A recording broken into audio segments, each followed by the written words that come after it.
మరోసారి కర్నూలు రానున్నటువంటి నందమూరి నరసింహం బాలయ్యబాబు గారు. ఎందుకంటే ఎన్‌బీకే 109కు సంబంధించిన షూటింగ్ కోసం బాలయ్యబాబు గారు మరోసారి కర్నూలు జిల్లాకు సంబంధించినటువంటి ఏరియాస్‌కు రాబోతున్నారు. సో, కర్నూలులోని ఓర్వగల్లు సమీపంలో ఉన్నటువంటి రాక్ గార్డెన్ ఏదైతే ఉందో అందులో దాదాపు 27, 28, 29వ తారీఖుల్లో బాలయ్యబాబు గారిపై ఎన్‌బీకే 109కు సంబంధించిన చిత్రీకరణ అయితే జరుగుతున్నట్టుగా తెలుస్తా ఉంది.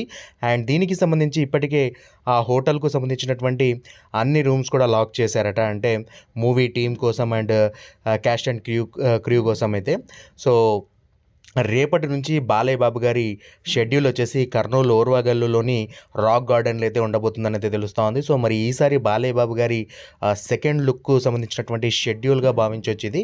సో, మరి ఆ లుక్ ఎలా ఉంటుందో ఏంటో అనేది కూడా ఈగర్‌గా వెయిట్ చేస్తా ఉన్నాము. అండ్ సో, ఇది పబ్లిక్ షూటింగా లేకపోతే ఓన్లీ ఆ గార్డెన్ ఏరియాలో మాత్రమే షూట్ చేస్తున్నారా అన్నది రేపు క్లారిటీ అయితే వస్తది. సో, దీనికి సంబంధించినటువంటి అప్డేట్ మరో వీడియోస్‌లో రేపు మాట్లాడుకునే ప్రయత్నం అయితే చేద్దాం. That's all for today. Bye guys.